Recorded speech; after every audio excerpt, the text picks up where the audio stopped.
Greetings and salutations, voracious podcast consumers. This is your host, Sean here. Apologies that once again it's been a hot minute since we've put an episode out. Life happens, we have a baby, as some of you know. We're living through a global pandemic. Russia's now at war with Ukraine and World War III or possible nuclear Armageddon is looming. Just the usual, blah blah blah, change the record, am I right? We're also maintaining an illusion of somewhat grown-up professionalism at the moment and are involved in a few other creative projects, but I'll talk about those in a bit more detail at the end of the episode, so stay tuned. But for now, on with the show.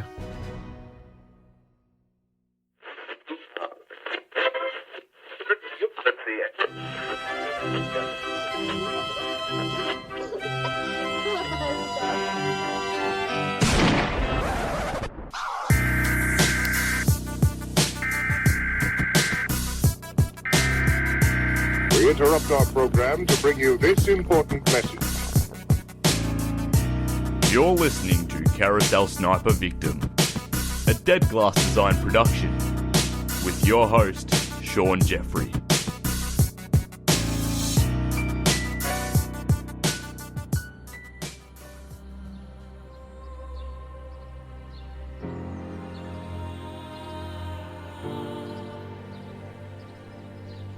Give me 10,000 Filipino soldiers, and I'll conquer the world. Douglas Macarthur. The Japanese invasion of the Philippines was conducted on schedule. The first landing was made on December 8th, and during the 2 weeks following, beachheads were successfully secured at 6 points in the archipelago. The Nipponese assault troops had been well prepared for this kind of campaign. On Luzon, the principal island, the strategy called for the forces which had landed at several points to drive toward Manila and seize that objective. The main strength in that push was provided by the assault group which invaded the island at Lingayen Gulf, 110 miles from Manila, across central Luzon. By Christmas, Japanese invasions had been made at 9 points in the Philippines, and the campaign to seize control of this important strategic area was well underway. After a thorough softening up process, the invaders pressed onward toward Manila, and what they hoped would be a quick victory on Luzon.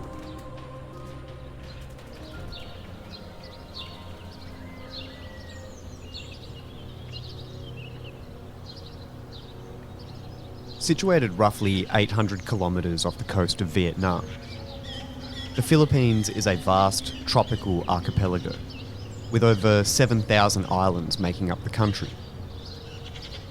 From the rice terraces of Bataan to the chocolate hills on Bohol, the picturesque waterfalls to the crystal clear coasts of Coron Island, the country is a beautiful and in many ways untouched tropical wonderland.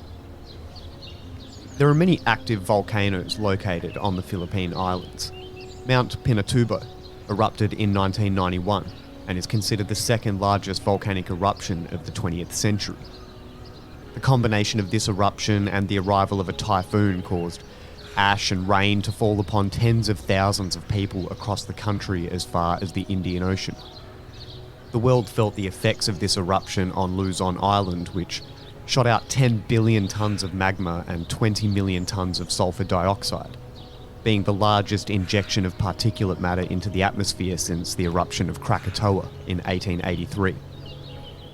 Over 20,000 people were evacuated and left homeless after this disaster. With a sulfuric haze hovering over the globe, the world was left in shock at the unpredictable force of Mother Nature.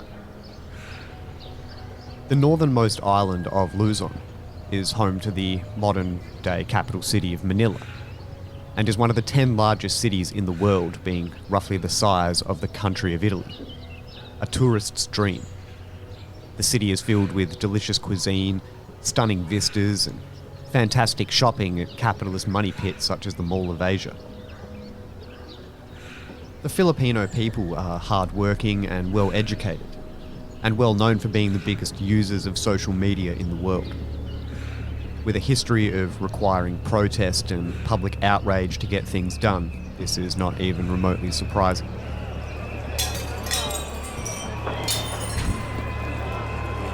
troops keep a watchful eye at checkpoints across the Philippines' Mindanao region.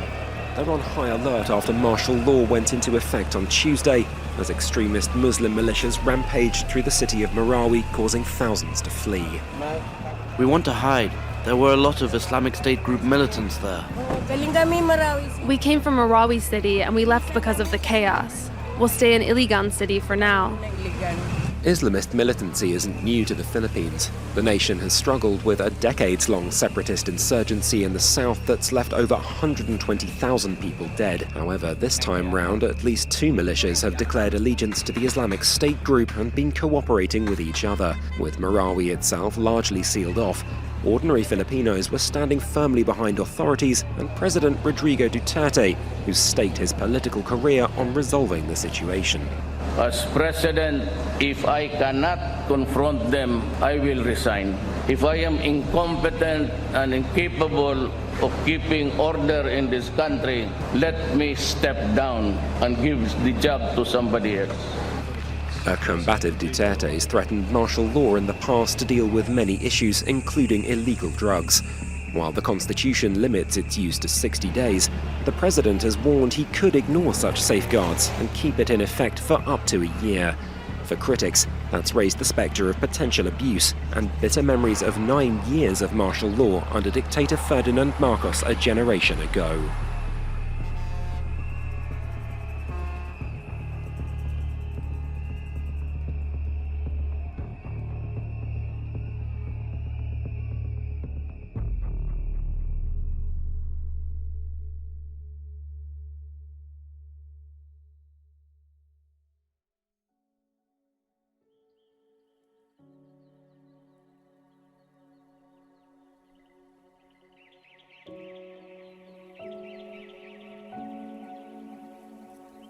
Now, the Philippines has a long and rich natural history.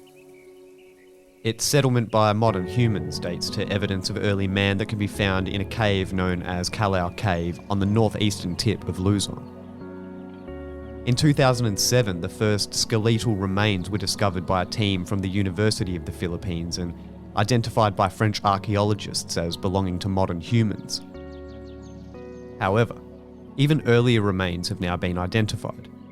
This suggests that the ancestors of Homo erectus and possibly other species of early man must have arrived long before the modern species of Homo sapiens set foot in the area as far back as 700,000 years ago. The arrival of Homo sapiens occurred much later, with the earliest evidence in the Taebon caves on Palawan Island. It is theorised this complex of caves has been used by early humans dating back 50,000 years. Must be some damn good caves. However, remains of Homo sapien, known as the Taebon man, have been dated from 16,500 years ago.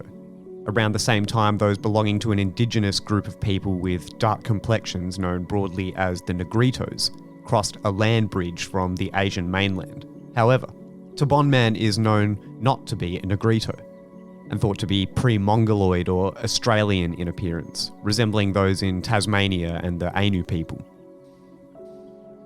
Long after the Negritos, waves of Indonesians arrived travelling by sea from 3000 BCE, and the Malays gained ground back in around 200 BCE, followed by Chinese settlers in later centuries, giving the name Mai, or Maid, to the sovereign state. At this time, most names for the islands were Chinese in origin. For example, the island of Luzon was once known as Lisum, and mistranslated by the Spanish in the 17th century as Lusonia, which later became Luzon. Nobody expects the Spanish Inquisition! Prior to the arrival of the Spanish in the 16th century, the Philippines was already actively trading with countries such as the Bruneian Empire, China, and India. And Islamic Arabs had brought the Muslim religion to the country via Borneo in the late 14th century. The first of the Spanish boats, captained by Ferdinand Magellan, were off across the Pacific in search of the Spice Islands and the vast riches they contained. Magellan missed every island in the vast ocean in a 109-day sail and finally landed on the island of Homohon, off the southern tip of Samar in the Philippines. He named these new lands after the saint day on which he sighted them.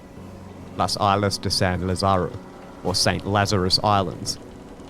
Another inspiring name from Magellan was Las Islas de Poniente, or the Islands to the West, as this was the direction that they were travelling in. Alas, perhaps the naming was best left to others. The Spaniards sailed onwards to Limasawa Island, where they had the first Catholic Mass in Philippines history.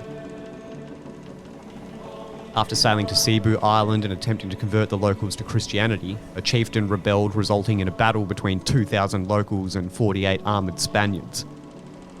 Magellan was slain only 6 weeks after arriving in his newly discovered lands of St. Lazarus. Well done, champ. Everyone clap for Magellan. But, alas, sorry Captain, you were born a little too late to be resurrected like poor sick Lazarus, whom you named the islands for. Afterwards, there were another 3 failed expeditions to the Philippines until finally finding success in 1543 by gaining a foothold in Cebu. The Spaniards named the country Las Islas Filipinas, or the Philippines for Prince Philip, later King Philip II of Spain. This was finally a name that stuck. The Spanish slowly gained control over the following decades by spreading Christianity, stealing land from natives and pushing northward to defeat Muslim chieftain Sulayman.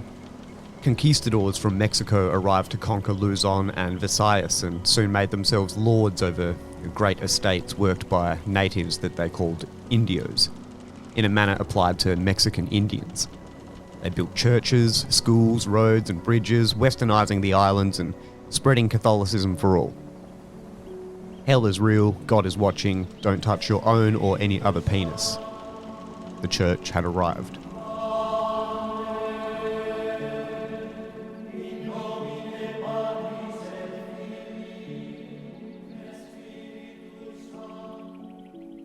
Over the following 3 centuries, there were many battles against and within the Philippines. The Portuguese repeatedly tried to attack until King Philip became the King of Portugal as well as Spain in 1580. Various native tribes from around the country continued to attempt to revolt against the Spanish Empire, failing until finally, a delightful young man by the name of Dr. Jose Rizal entered the political scene in the 1890s. Dr. Rizal was a physician, naturalist, botanist, engineer, linguist, sculptor, musician, composer, poet, dramatist, novelist, reformist, thinker, and he wrote 2 satirical fiction novels named Nolimi Tangeri and the El Filibusterismo, roughly translated to Do Not Touch Me and The Subversion, which is known in English as The Reign of Greed.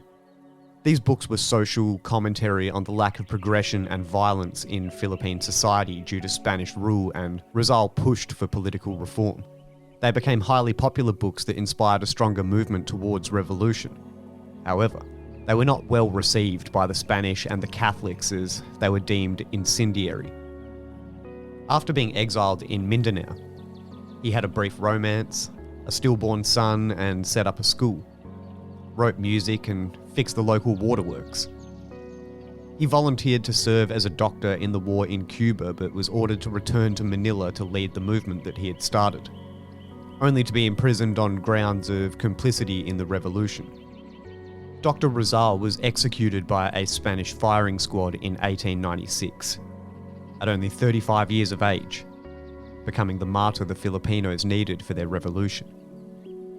He protested against being shot in the back as he was no traitor, and his last words of consummatum est, or it is finished, rang out as he twisted his body in an attempt to face the rising sun at the moment of his death. He became a national hero. To me, it brings to mind the words spoken by the American patriot Nathan Hale, who was executed as a spy by the British nearly 100 years earlier in 1776. Quote, "I only regret that I have but one life to lose for my country." End quote.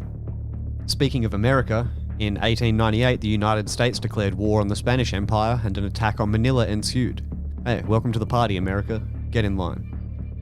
This was known as the Battle of Manila Bay.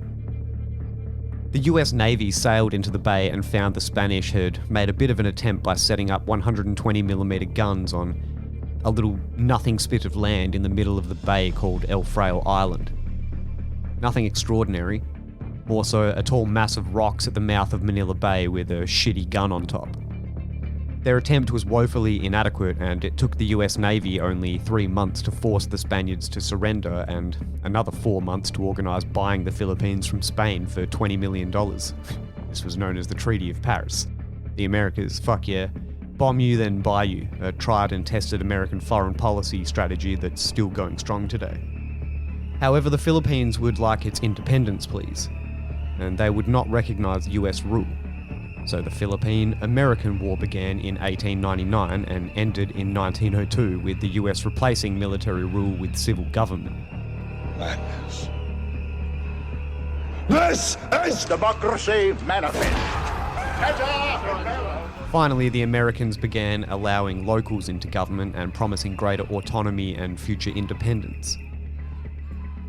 Meanwhile, they continued to build up the country, including their own defences. 4 new forts were built in Manila Bay and 1 in Subic Bay between 1909 and 1916, during the time of World War I, as it was clear from the complete destruction of the Spanish that fortifications of the bay to the capital city were very much a #1 priority.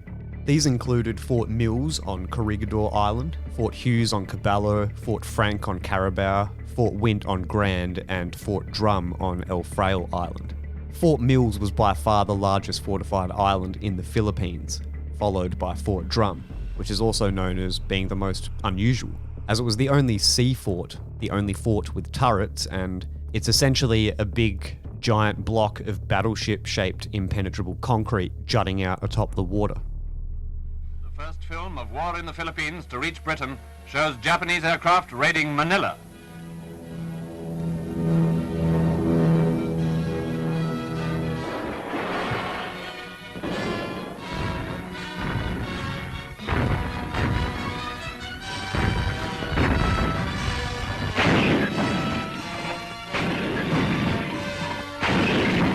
The capital of the Philippines was a beautiful and prosperous city with many fine buildings, hotels, university, churches, and government offices.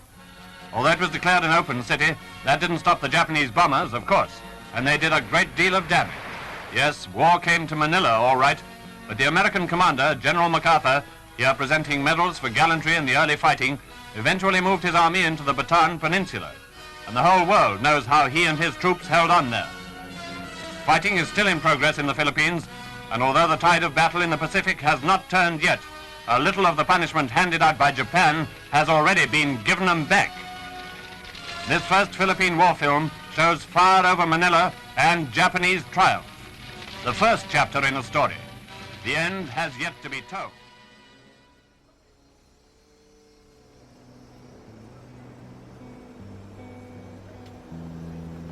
To commence the building of Fort Drum, the island of El Fraile was levelled to the waterline and a steel-reinforced, quote, concrete battleship structure built on top in 1914.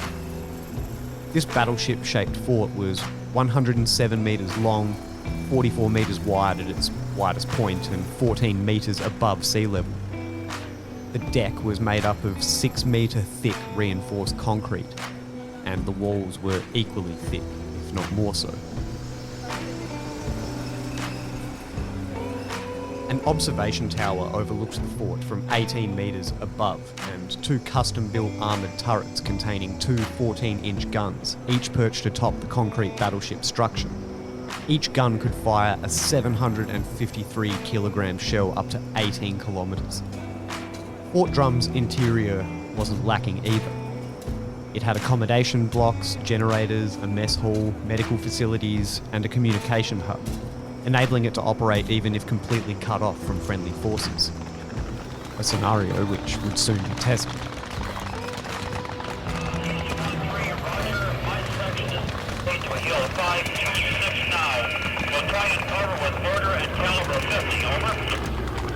This is Packer 5. Roger. Advise razor units of your movement and enable contact. Over. This is Easy 1-3. We'll go out. Break. Razor 6. This is Easy 1-3.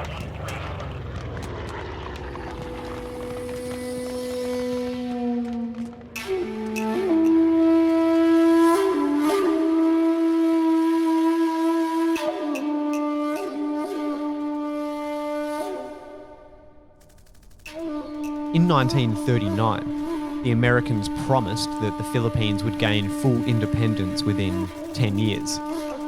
And then, a surprise, World War II began and the Japanese invaded. The range of Fort Drum's guns and those of the other forts made sailing into the bay impossible for the Japanese Navy. As a result, the area had to be taken with ground assaults by the invasion forces that landed to the north and south. This would be a brutal, arduous overland campaign, costing many lives on all sides, especially the civilian population.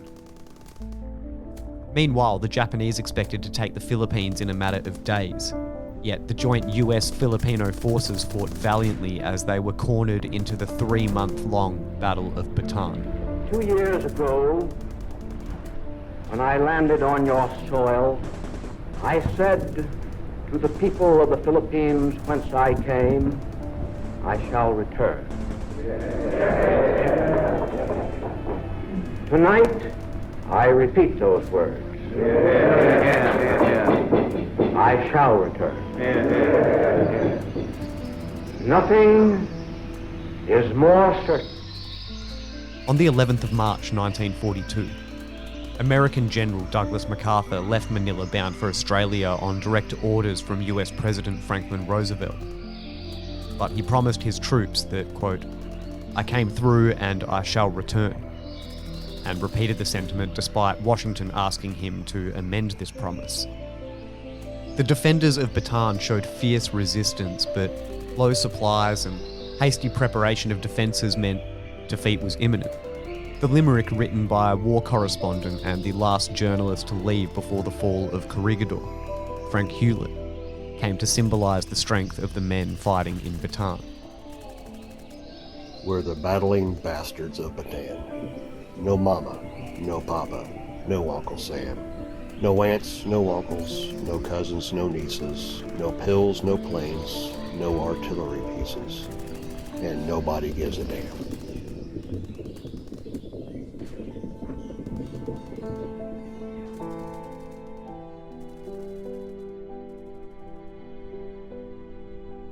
When Bataan fell 1 month later, the Japanese Imperial Army took over 76,000 US and Filipino prisoners of war and gathered them together in the 2 southern provinces of Bataan.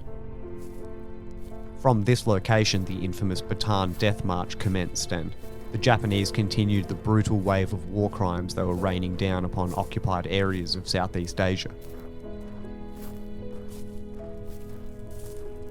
Now, knowing the enemy, US Major General Edward King asked to transport the POWs to the prisoner camp in US trucks, but the Japanese general declined the offer. The Japanese army did not expect this many POWs and had a severe shortage of motor transport and food, so the men were forced to march over 106 kilometres on foot in the 40-degree Celsius tropical weather, without food, rest, or water. Many already suffering malnutrition from the months of war. Those that became fatigued or asked for water were shot, stabbed, or beheaded. And prisoners were subjected to beatings and torture for not following orders in a language they did not understand. Many of those who could not continue marching were simply crushed into the earth by Japanese trucks and artillery, and the piles of bodies created a breadcrumb trail of cruelty and inhumanity.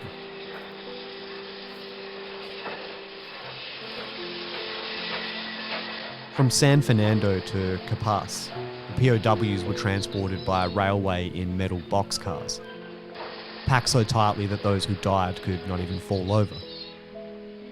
After their fun train ride of little oxygen and all the horrible smells of death and defecation, the prisoners were forced to march the final leg to arrive at Camp O'Donnell prison camp.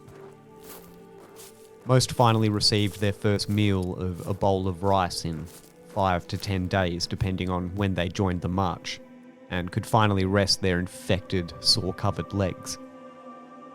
However, many of these prisoners did not reach their final destination, with up to 18,000 deaths, and the prison camp was not much of a relief from the previous torture.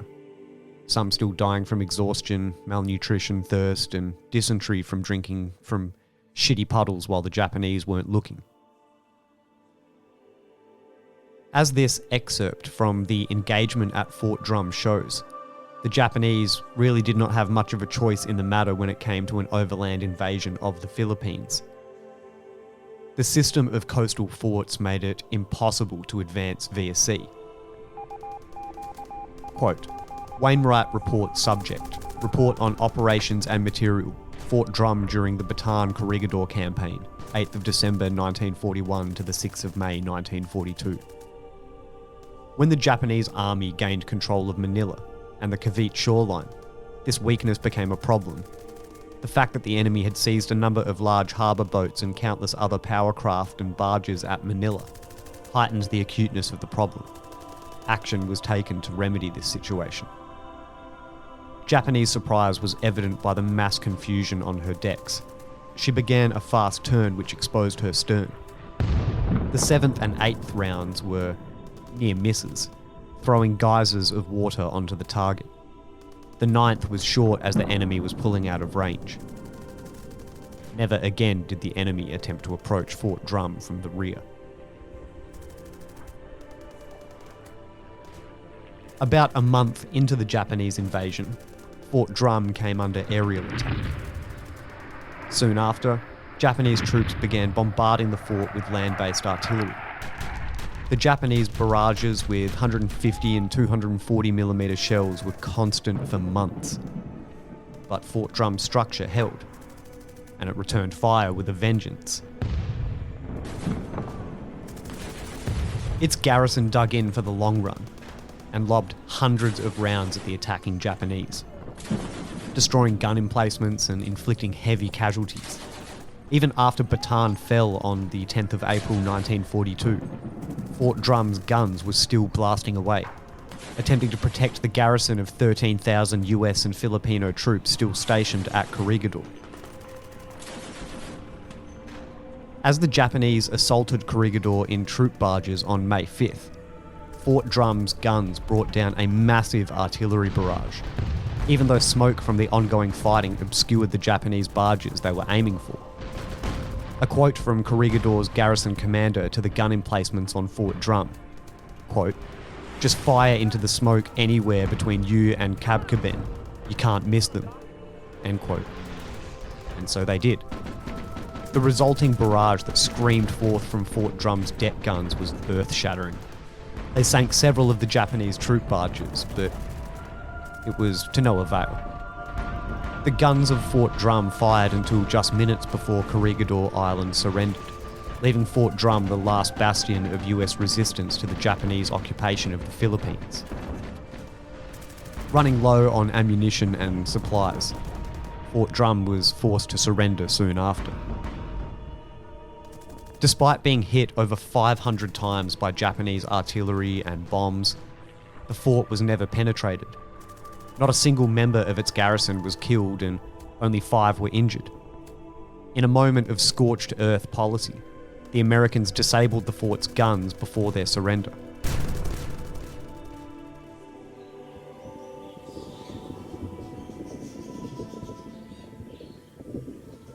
The Japanese occupied the fort soon after the battle. However, it was now of no real military use, and so no effort was made to repair or replace the damaged guns. This would be a big mistake on the part of the Japanese.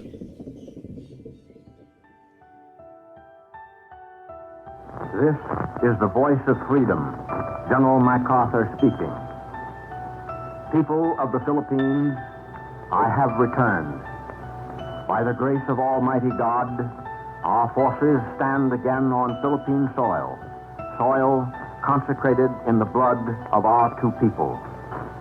We have come dedicated and committed to the task of destroying every vestige of enemy control over your daily lives and of restoring, upon a foundation of indestructible strength, the liberties of your people.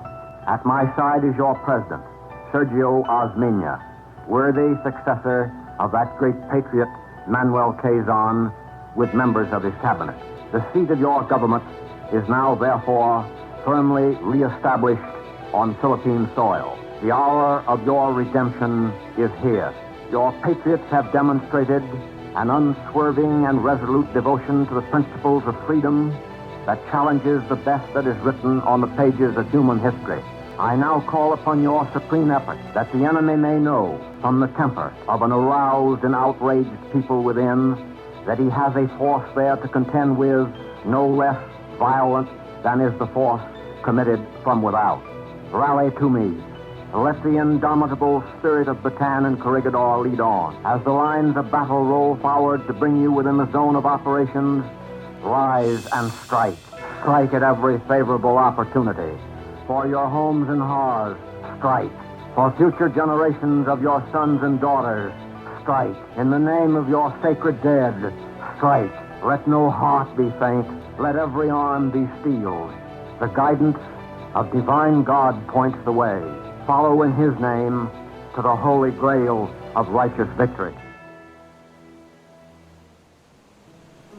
3 years later, 1945, and the US came back to Manila Bay to retake the city and their concrete battleship in an act of brutal revenge with the last of the Japanese holed up in Fort Drum. Everyone else had managed to use Fort Drum till the last second, so why not the Japanese too? The Japanese refused to surrender even after the city fell, and attempts to penetrate the fort were futile, as it had been shown in the past when the Japanese attacked in the first place. Sure, the Americans could just wait for them to run out of supplies, but the guns that were still operational in the fort were capable of harassing shipments coming in and out of the harbour. So the US hatched an unconventional yet poetically justified plan to smoke out the last of these Japanese, as had been trialled successfully at the neighbouring Fort Hughes only recently. They decided to pour a mixture of fuel made up of 1 part gasoline and 2 parts diesel oil into the fort and set it alight. First, they bombarded the fort with aerial and naval attacks, overwhelming and distracting the Japanese from the sneaky approach of an amphibious assault ship in one of the fort's blind spots. The men on board the ship used a specially modified bridge to then gain access to the roof or deck of the battleship. Engineers then pumped the fuel into the building through various ventilation shafts and used timed fuses to set it alight. From landing to departure, this special operation took 15 minutes to set Fort Drum ablaze and take back the strongest fort of the time. The resulting explosion caused a 1-ton hatch to eject forcefully 300 feet into the air. The fire raged for several days, killing all 68 Japanese soldiers still remaining in Fort Drum. The fort remained so hot afterwards that the US could not enter for 5 days to confirm that there were no survivors. After the war, no attempt was made to reoccupy or repair the fort by either US or Philippine military, and Fort Drum has now fallen into disrepair by looters and squatters that have destroyed this amazing historical landmark. It now just rests atop the ocean, deserted, rusty, and burnt out. The shadows of Japanese soldiers burning alive scorched across the concrete walls. The Philippines was finally given independence from the US in 1946. Unfortunately, it's not all's well that ends well.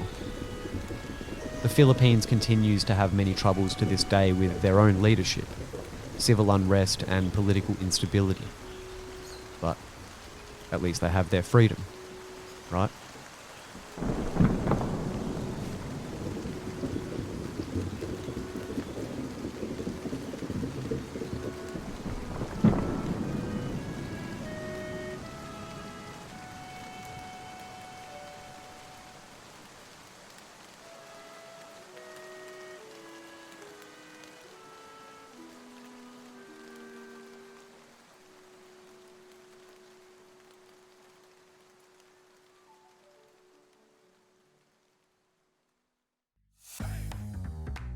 So that's the end of the episode for now. Well, not for now. That's the end of that episode. You know, there'll be others, but that's the end of that episode for now.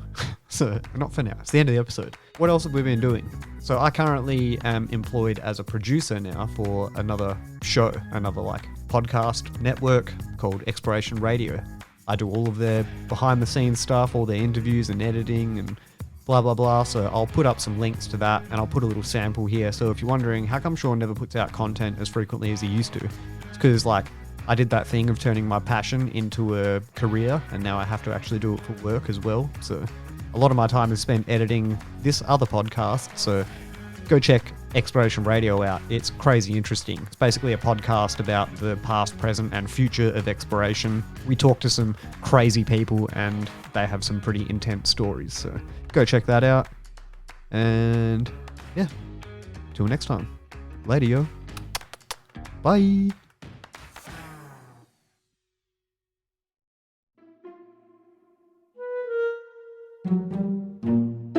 Language warning, disclaimer, intro and outro for episode 50, Dave Lowy. Language warning. This episode contains foul language that meant... Fuck me. This is the shit you should be recording. Yeah, exactly. It's there. Do it again. Yeah. That's right. This episode contains foul language that may not be... This episode contains foul language that may not be suitable for some listeners, as well as audio inappropriate for some Geelong Football Club supporters. You hosted... On the fucking grand final. Yes. Yeah. 2008. Yep. Oh my God. Really? Yeah. Shit. The views and opinions expressed during this interview are those of the guests and do not necessarily reflect the official policy or position of any organization, company, and or individual. All content provided are of their opinion and are not intended to malign any organization, company, and or individual. Now on with the show.